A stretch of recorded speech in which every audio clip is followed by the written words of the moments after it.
peu de la chimie en fait. On met plein de trucs dans une cuve, ça fait une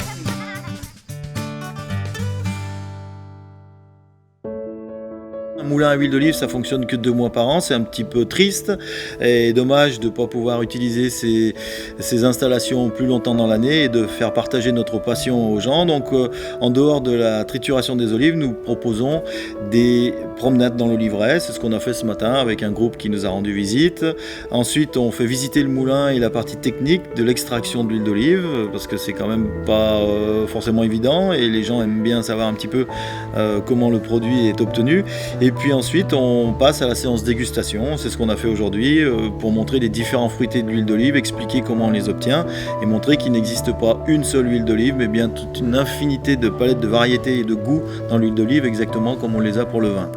Dans la partie promenade dans l'oliveraie, qu'est-ce qu'on fait? D'abord, on savoure les paysages qui nous sont offerts. Notre oliveraie est exposée sur des coteaux face orientés nord-ouest, face au Luberon. Et donc, dès qu'on monte au sommet de l'oliveraie, la première chose qu'on voit, c'est le Luberon dans toute sa splendeur. On s'intéresse aux différentes variétés d'olives. Il y en a 5 en ce qui nous concerne. On cultive 5 variétés d'olives, sachant qu'il y en a plus de 800 en France et presque 2000 à travers le monde.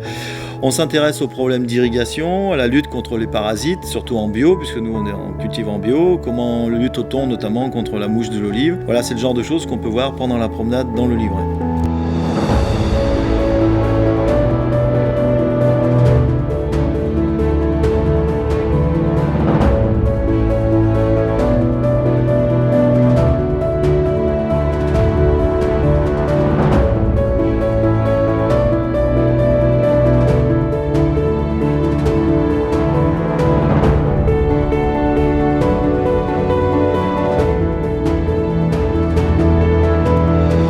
Retour au domaine, retour au moulin, au bâtiment. L'étape numéro 2 de la visite, c'est visiter la partie technique, c'est-à-dire l'extraction propre de l'huile d'olive. On transfère les palox sur le lève palox dans la bine de réception qui va ensuite monter par un tapis roulant jusqu'à une grosse soufflerie qui va enlever toutes les feuilles avant de faire tomber les olives dans la laveuse. Elles vont être lavées 3 fois sous des jets relativement puissants avant d'entrer dans le broyeur. Et le broyeur, c'est ce qui remplace les meules de pierre d'autrefois, va pulvériser les olives et les noyaux en même temps, faire une pâte homogène qui va ensuite être transférée vers les malaxeurs. 2 fonctions, la première c'est de tiédir légèrement la pâte, 27 degrés maximum pour avoir l'appellation à froid, de façon à rendre l'huile un petit peu plus fluide. Et la deuxième fonction des malaxeurs, c'est de déchirer les cellules qui contiennent l'huile en utilisant les angles vifs des noyaux concassés. Donc l'huile va se libérer sous l'effet de la chaleur d'une part et de cette action mécanique de déchirement des cellules. Il va simplement falloir maintenant séparer cette huile de la pulpe et des noyaux.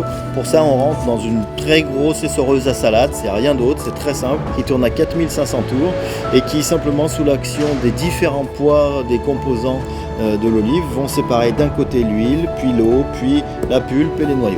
Alors une des étapes les plus importantes de la visite du moulin et de la découverte de notre métier, c'est bien sûr la dégustation. Tout ce travail, il est à terme pour obtenir un produit qui va servir à agrémenter vos plats. Il y a toute une classification qui a été établie de 3 fruités d'huile d'olive et c'est une formation qu'on propose en général au moulin, même parfois dans un domaine un peu technique, mais pour les visiteurs, on leur fait goûter les 3 types d'huile d'olive et on leur explique comment on les obtient, des huiles d'olive qui ont des goûts franchement différents.